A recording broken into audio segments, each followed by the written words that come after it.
Yo, halo guys, sebelum gua lanjutin ke pembahasannya, gua nggak bosen-bosen ngingetin ke kalian dulu, yuk dukung dulu channel ini dengan pencet tombol subscribe dan loncengnya di bawah ini agar kalian tidak ketinggalan update dari channel ini. Dan juga like dan share ke kawan-kawan kalian, biar di channel ini semakin dikenal banyak orang. Pastinya dukungan dari kalian sangat gua butuhin untuk ngebuat gua terus semangat dan terus update ke depannya. Oke, kalau gitu kita langsung lanjut aja ke pembahasannya.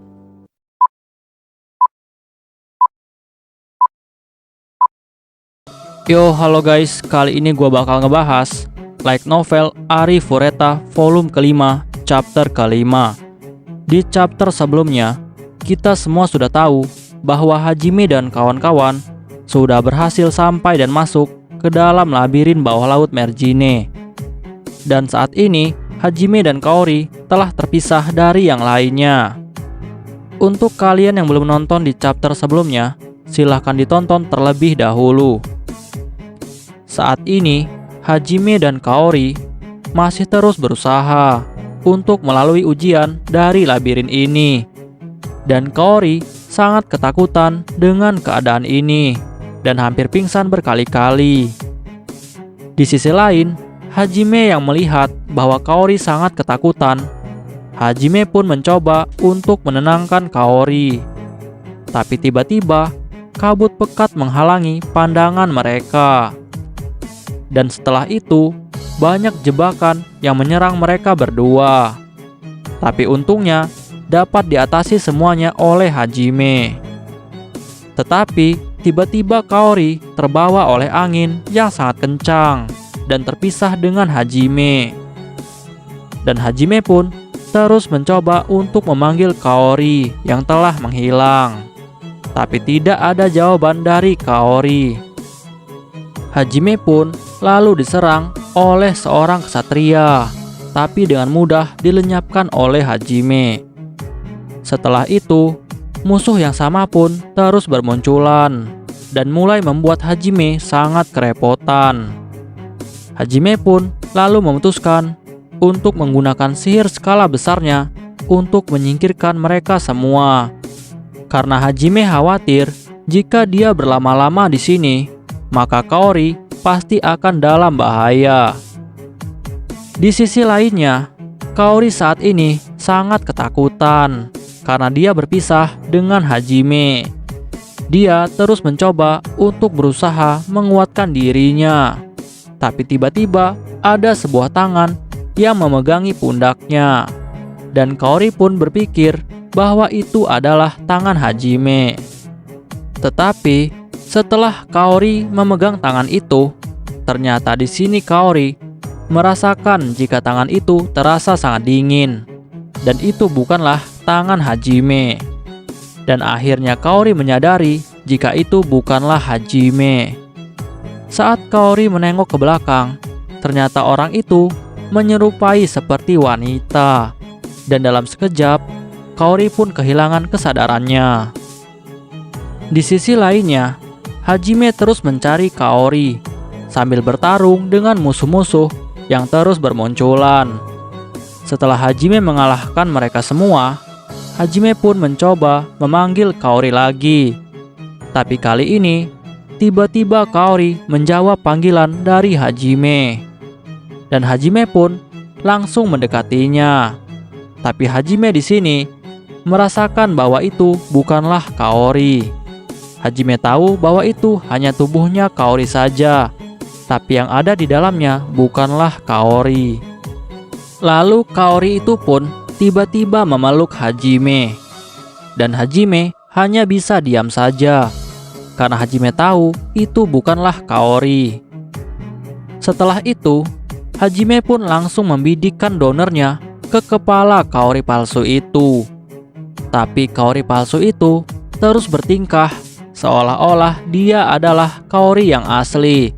Dan Kaori palsu itu terus berusaha untuk menipu Hajime. Tapi Hajime tidak peduli sama sekali dengan semua perkataan dari Kaori palsu itu. Lalu Hajime pun langsung menembak Kaori palsu itu dengan peluru sihir miliknya. Dan Kaori palsu itu pun langsung berteriak kesakitan karena tembakan dari Hajime. Dan saat ini, Hajime sangat terlihat marah karena hantu itu sudah menggunakan tubuh dan suara milik Kaori. Dan Hajime melihat Kaori palsu itu dengan tatapan penuh niat membunuh yang sangat pekat. Setelah itu, Hajime pun melihat monster itu dengan Evil Eye miliknya dan melihat bahwa ada inti sihir berada di dalam tubuh Kaori. Lalu Hajime pun memutuskan untuk menembak Kaori palsu itu dengan peluru sihir miliknya. Dan peluru sihir itu tidak melukai tubuh fisik Kaori dan hanya melukai tubuh hantunya saja. Jadi di sini, serangan dari Hajime itu tidak membuat Kaori terluka, tapi hanya monster yang di dalamnya saja yang akan terluka. Dan Hajime pun terus menembak peluru sihirnya ke tubuh Kaori palsu itu dengan niat membunuh. Hajime pun lalu bilang ke hantu itu bahwa hantu itu sudah berani menyentuh seseorang yang penting baginya.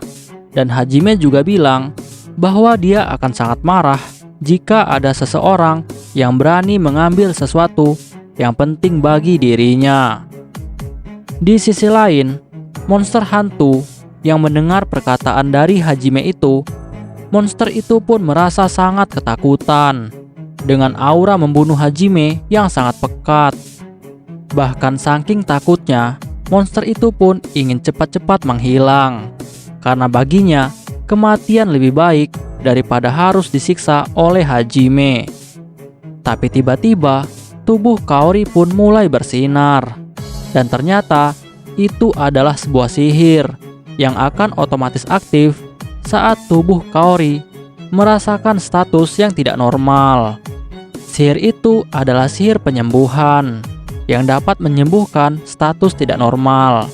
Dan ternyata Kaori sudah menyiapkan sihir ini sebelum dia masuk ke dalam labirin untuk menghindari hal-hal yang tidak diinginkan. Setelah sihir Kaori itu aktif, sihir itu pun langsung membuat makhluk monster yang berada di dalam tubuh Kaori mulai memudar dan mulai menghilang. Dan akhirnya Kaori pun sudah terbebas dari pengaruh monster hantu itu. Di sisi lain, Hajime yang melihat hal itu, Hajime pun langsung memegangi Kaori dan memastikan apakah makhluk itu masih ada atau sudah menghilang dari tubuh Kaori dengan menggunakan Evil Eye miliknya. Tapi saat Hajime sedang melihat wajah Kaori dengan Evil Eye-nya, tiba-tiba Kaori menatap wajah Hajime yang dekat dengan wajahnya. Dan Kaori pun terus mengarahkan wajahnya ke wajah Hajime. Lalu Kaori pun malah mencium Hajime. Dan itu adalah ciuman pertama untuk Kaori. Setelah itu, Kaori pun lalu memberikan jawabannya kepada Hajime atas pertanyaan Hajime yang menanyai dirinya, apakah Kaori akan bertahan dengan Hajime atau kembali ke party Koki. Kaori pun lalu memperjelasnya bahwa dia akan terus bersama dengan Hajime. Sebenarnya di sini, saat Kaori kerasukan oleh monster hantu itu, kesadaran Kaori tetap ada, dan Kaori dapat melihat semua apa yang dilakukan oleh Hajime saat dia kerasukan. Dan Kaori juga dapat mendengar apapun yang dikatakan oleh Hajime saat itu.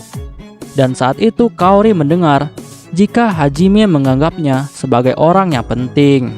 Dan saat Kaori mendengar itu, dia menjadi sangat bahagia. Dan Kaori pun akhirnya memutuskan untuk bersama dengan Hajime karena dia mencintainya. Mereka pun akhirnya memutuskan untuk melanjutkan penaklukan. Di sisi lain, saat ini Kaori memanfaatkan momen ini untuk mendekati Hajime. Kaori membuat alasan bahwa dia takut mereka akan berpisah kembali. Jadi Kaori meminta Hajime untuk menggendongnya. Dan Hajime pun tidak punya pilihan selain mengikuti kemauan dari Kaori. dan Hajime pun lalu menggendong Kaori. Tapi saat Kaori digendong oleh Hajime, Kaori pun terus menggoda Hajime saat dia berada di punggungnya. Tapi tiba-tiba mereka berdua melihat formasi sihir dan pilar-pilar. Di sini Hajime sempat berpikir bahwa pilar-pilar itu adalah sebuah altar untuk pengukiran sihir zaman dewa bagi para penakluk. Tapi Hajime di sini merasa bahwa penaklukan ini terasa sangat mudah, berbeda dengan labirin lainnya. Hajime tidak percaya bahwa mereka bisa menyelesaikannya dengan sangat mudah. Hajime yakin bahwa nantinya masalah besar akan segera datang, dan Hajime khawatir bahwa slime besar itu akan menyerang lagi. Tapi tiba-tiba Yue, Seiya, dan Tio sudah tiba di tempat yang sama dengan Hajime dan juga Kaori. Kaori yang melihat Yue, Kaori pun mulai memprovokasinya dengan senyuman yang sangat riang. Sehingga itu membuat Yue dan yang lainnya merasa sangat cemburu, dan mereka pun akhirnya bertanya apa yang terjadi dengan Hajime dan juga Kaori. Tetapi Kaori terus memprovokasi Yue. Kaori langsung bilang ke Yue bahwa dia dan Hajime sudah berciuman. Yue yang mendengar hal itu, dia pun hanya bisa terdiam, dan dia tampak terlihat sangat kesal.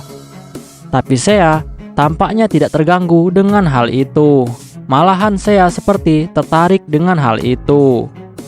Di sisi lain, Yue berpikir bahwa Kaori akan menyerah untuk bersama dengan Hajime, karena sebelumnya Yue sudah menyadari jika Kaori sedang merasa depresi karena tidak bisa bersaing dengan dirinya.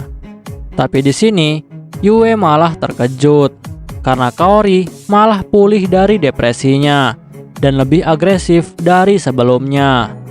Dan akhirnya Kaori dan Yue pun terus bertengkar dan saling memprovokasi. Di sisi lain, Hajime yang melihat pertengkaran itu, Hajime malah ketakutan dengan pertengkaran antara mereka. Tapi Hajime memutuskan untuk tetap melanjutkan penaklukan labirin.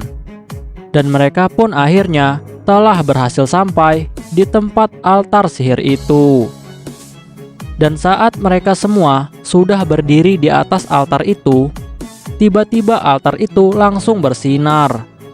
Dan altar itu mulai memeriksa ingatan mereka semua. Apakah Hajime dan kawan-kawan memang berkontribusi penuh dalam penaklukan labirin ini untuk diakui sebagai penakluk yang sah. Dan setelah itu, Hajime dan kawan-kawan pun telah diakui sebagai penakluk labirin. Dan akhirnya, sihir zaman dewa pun langsung terukir di otak mereka. Sihir yang didapat Hajime dan kawan-kawan adalah sihir restorasi yang dapat mengembalikan apapun ke bentuk semula. Dan yang paling cocok dengan sihir ini adalah Kaori, karena sihir restorasi ini sangat cocok dengan seorang healer. Setelah itu, seperti biasa, sebuah sosok proyeksi muncul di hadapan mereka semua.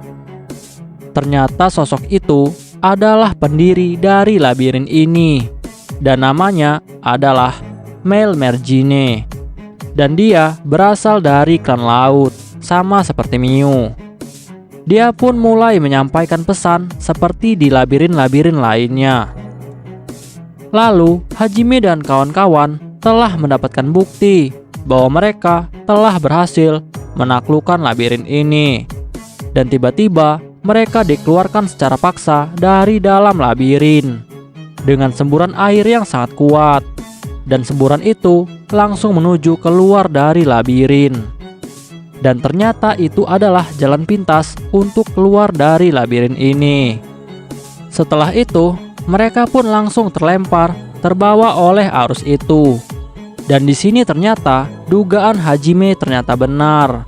Untuk bisa keluar dari labirin ini tidaklah mudah. Tiba-tiba, monster yang sebelumnya menyerang mereka, yaitu monster slime bertentakel, monster itu kembali muncul dan menyerang mereka semua. Dan monster itu juga mengikuti mereka dari belakang dan masuk ke arus yang sama untuk mengejar Hajime dan kawan-kawan. Dan dengan bersusah payah, Hajime pun mencoba melawan. Hajime terus menggunakan torpedo miliknya, tapi monster itu terus beregenerasi dengan sangat cepat. Lalu monster itu juga menyerang mereka dengan sihir korosif miliknya. Tapi untungnya, Hajime dan kawan-kawan saat ini sudah menaiki kapal selam yang sudah disiapkan. Tapi sedikit demi sedikit, kapal selam itu mulai mencair karena serangan dari monster itu. Di sisi lainnya, Yue, Seiya, dan Tio terus berusaha untuk menyerang monster itu secara bersamaan, tapi tetap tidak bisa untuk membunuhnya. Yue pun akhirnya menggunakan sihir zaman dewa yang baru dia dapatkan dari labirin Guryuan, dan itu adalah sihir ruang. Dan sebelum slime itu dapat menyerang mereka, kapal selam mereka pun telah berpindah tempat karena dipindahkan oleh sihir ruang yang Yue keluarkan. Namun slime itu terus mengejar dengan ribuan tentakelnya. Tapi saat keadaan genting ini, Seiya dan Tio malah minta cium untuk ciuman terakhir sebelum mereka mati. Tapi Hajime tidak peduli dengan kekonyolan dari mereka. Hajime pun terus fokus memikirkan cara untuk dapat membunuh monster itu.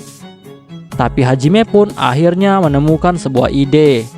Lalu Hajime langsung mencoba membuat sebuah alat dengan menggunakan kecepatan yang sangat gila. Semua yang melihat itu, mereka pun menjadi bingung dengan apa yang dilakukan oleh Hajime. Dan ternyata di sini Hajime sedang membuat sebuah peluru khusus untuk dapat mengalahkan monster itu.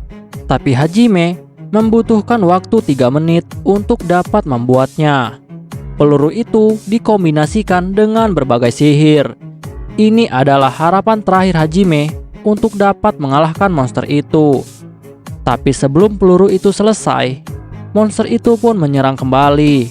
Dan peluru Hajime belum juga selesai, karena masih butuh waktu 2 menit lagi untuk Hajime dapat menyelesaikannya. Tapi tiba-tiba ada suara yang memanggil Hajime. Dan ternyata itu adalah suara dari Reman. Reman adalah ikan iblis yang Hajime tolong saat di kota Fioren. Reman yang melihat sahabatnya yaitu Hajime sedang berada dalam bahaya dan akan segera diserang oleh seekor monster. Reman pun akhirnya menolong Hajime. Reman langsung memanggil pasukan ikannya untuk menahan serangan dari monster slime itu.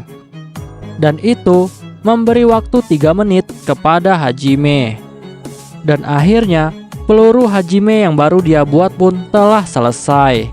Dan Hajime pun langsung menembakkannya ke arah monster itu. Dan peluru itu pun langsung mengenai tubuh dari monster itu. Dan peluru itu pun langsung masuk ke tubuh monster itu. Dan ternyata peluru itu adalah sebagai perantara untuk media sihir ruang. Fungsinya adalah untuk memindahkan aspal Fulham yang suhunya 3000 derajat ke dalam tubuh monster slime itu. Dan dalam sekejap, aspal Fulham yang sangat panas itu langsung memenuhi tubuh monster itu. Dan monster itu pun mencoba melarikan diri, tapi dihalangi oleh Yue. Dan saat ini, monster itu seluruhnya dipenuhi dengan aspal panas. Dan monster itu pun lalu meledak, dan kehadirannya tidak dapat dirasakan lagi. Setelah itu selesai, semua wanita di dalam kapal selam itu, mereka sangat kagum dengan Hajime. Sedangkan saat ini, Hajime pun mulai mengobrol dengan Reman. Reman lalu berpamitan untuk berpisah. Hajime juga lalu berterima kasih dengan Reman atas bantuannya. Tapi sebelum Reman pergi, Reman berbicara kepada Seiya. Reman bilang kalau dia memiliki anak untuk ditawarkan kepada Seiya. Tapi Seiya yang mendengar hal itu dia malah terkejut karena dia kaget Reman ternyata memiliki anak dan sudah menikah. Setelah mereka menaklukkan labirin ruin bawah laut Mergine, Hajime dan kawan-kawan pun akhirnya memutuskan untuk kembali ke Erisen untuk beristirahat, dan mereka semua menginap di rumah Miu dan juga Remiya. Hari ini adalah hari ke-6 Hajime dan kawan-kawan berada di Erisen. Hajime menghabiskan waktunya untuk membuat aksesoris untuk Miu dan juga Remiya dengan sihir zaman dewa yang baru dia dapatkan. Setelah itu, Hajime pun duduk di dermaga sendirian. Dia bingung apa yang harus dilakukan dengan Miu, karena Miu tidak mungkin diajak untuk ke labirin selanjutnya. Tapi Hajime bimbang jika Miu tidak diajak, pasti Miu akan merasa sedih. Tapi tiba-tiba saat Hajime sedang duduk di dermaga, datanglah Remiya menemui dirinya. Remiya datang secara tiba-tiba dengan muncul dari bawah air, lalu berpegangan di antara dua kaki Hajime. Remiya pun lalu berterima kasih kepada Hajime dan bilang bahwa Hajime tidak usah khawatir tentang Miu, karena Remiya yakin Miu pasti mengerti. Remiya tidak mau Hajime jadi bimbang karena anaknya Miu. Hajime yang mendengar hal itu, Hajime akhirnya mengerti, dan Hajime memutuskan akan berbicara dengan Miu malam ini dan besok akan berangkat. Setelah pembicaraan itu selesai, ternyata Remiya tidak berhenti sampai di situ. Remiya pun langsung menggoda Hajime dengan memanggil Hajime dengan sebutan sayang. Tapi tiba-tiba wanita yang lainnya sudah ada di belakang Hajime dan mereka semua melotot ke arah Remiya.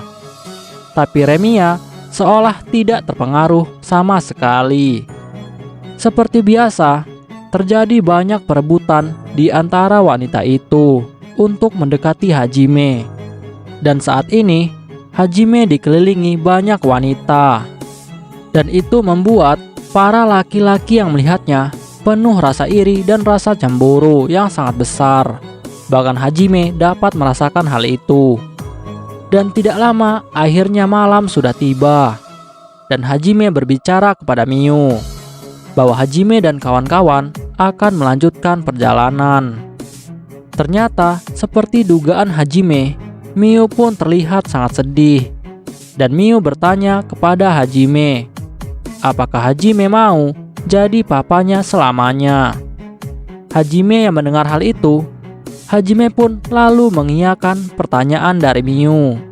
Dan Hajime berjanji bahwa jika Hajime sudah selesai, dia akan kembali ke tempat Miu dan membawa Miu ke Jepang.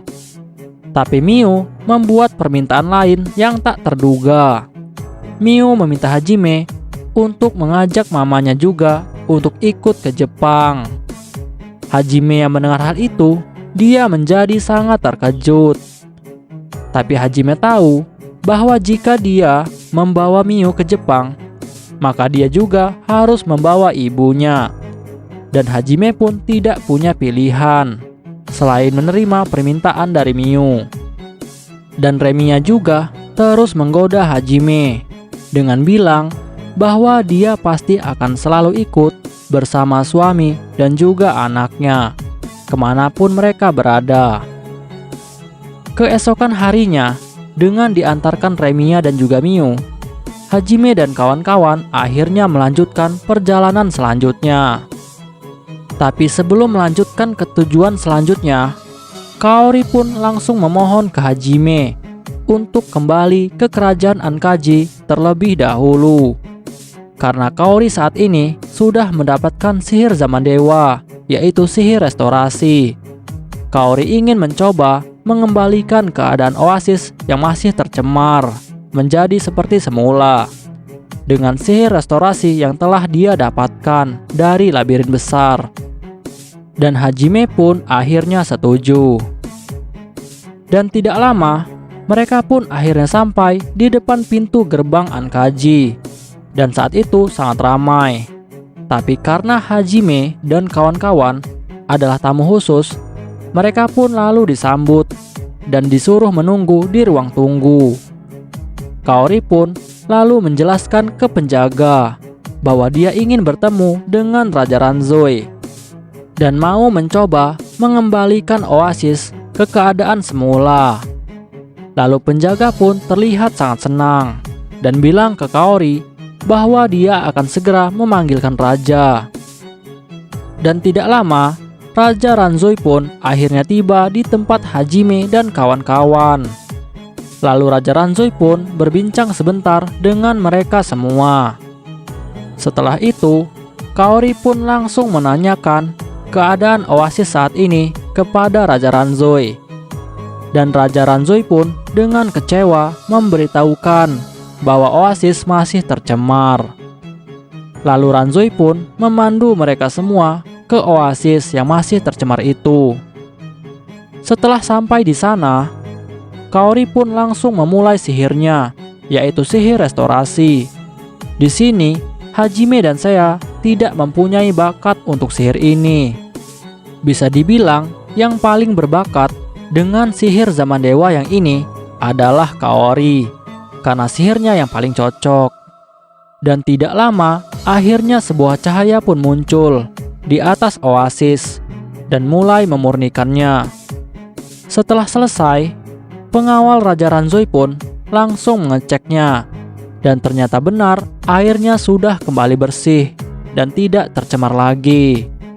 Dan setelah itu, semua warga dan prajurit Ankaji langsung bersorak gembira karena keberhasilan Kaori. Dan juga Hajime menawarkan bahwa mereka juga akan mengembalikan hasil panen yang telah rusak menjadi seperti semula. Raja Ranzoi yang mendengar hal itu, dia pun menjadi sangat senang. Tapi sebelum itu, kelompok Hajime dan yang lainnya telah dikepung oleh pasukan gereja Saint. Dan pemimpin pasukan itu adalah Uskup Forbin. Uskup Forbin pun langsung meminta Raja Ranzoi untuk menjauh dari Hajime dan menyerahkan Hajime dan kawan-kawannya kepada mereka untuk ditangkap. Tapi Raja Ranzoi mencoba menjelaskan bahwa mungkin ini adalah kesalahpahaman, karena baginya tidak mungkin Hajime dan kawan-kawan yang sudah membantunya adalah seorang pengkhianat. Uskup Forbin terus mengancam dan mencoba menangkap kelompok Hajime. Tapi di sini Ranzoi menjadi sangat bimbang. Dia sebenarnya percaya kepada Hajime dan kawan-kawan bahwa mereka adalah orang yang baik, dan mulai menyadari bahwa gereja hanya takut dengan keberadaan Hajime yang terlalu kuat. Jika dia menolong Hajime, maka Ankaji akan dianggap sebagai musuh dari gereja. Tapi Ranzoi tidak bisa mengabaikan kebaikan Hajime, karena dia sudah banyak berhutang dengan bantuan Hajime. Dan dia berpikir bahwa mana mungkin bisa untuk mengabaikan seorang yang telah menyelamatkan kerajaannya. Dan akhirnya Raja Ranzoi pun memutuskan untuk berpihak kepada Hajime dan menjadikan gereja sebagai musuhnya. Raja Ranzoi langsung menolak untuk menyerahkan Hajime, dan warganya akan melindungi Hajime dan kawan-kawannya selama mereka berada di Ankaji. Lalu Hajime pun mencoba bertanya apakah tidak apa-apa jika Ankaji memusuhi gereja.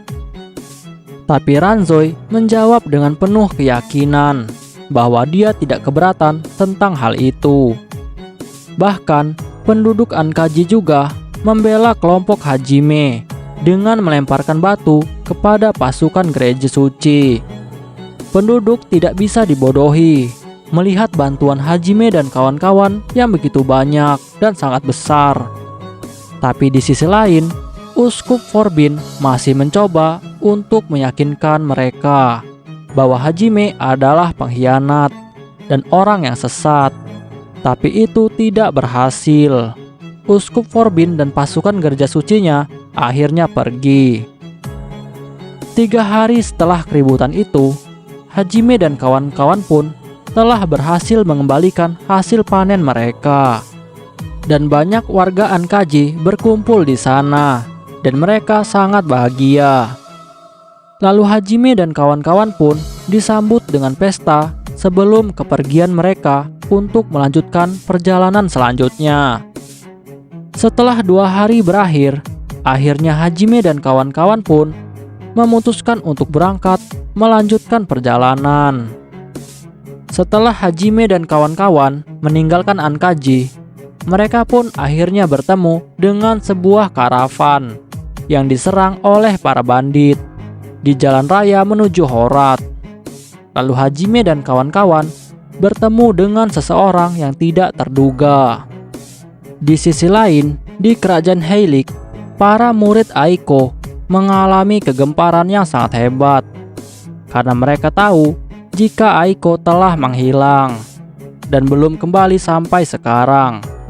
Dan mereka pun memutuskan untuk mencari di mana keberadaannya, tapi tidak bisa menemukannya. Bahkan mereka juga tidak bisa menemukan di mana Komandan Melt berada, karena dia juga telah menghilang. Mendengar fakta ini, Shizuku mulai gelisah.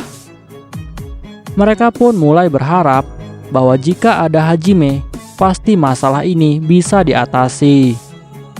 Di sisi lainnya juga, di pinggiran kerajaan Heilig, pasukan monster yang dipimpin para iblis yang berjumlah lebih dari 100.000 akan mulai menuju kerajaan dan akan memulai penyerangan. Di waktu yang sama, saat ini Aiko sedang berada di penjara di tempat menara yang sangat tinggi, dan Aiko terus mencoba menggunakan sihirnya untuk melarikan diri, tapi dia tidak bisa menggunakannya karena ada alat pengekang sihir di tangannya. Dan saat ini Aiko masih khawatir dengan murid-muridnya, dan dengan keputusasaannya itu, tiba-tiba dia mengingat bayangan Hajime, orang yang paling bisa dia andalkan saat ini. Oke guys, pembahasan kita di chapter kali ini selesai sampai di sini dulu, dan kita bakal lanjut lagi di chapter selanjutnya. Bye bye.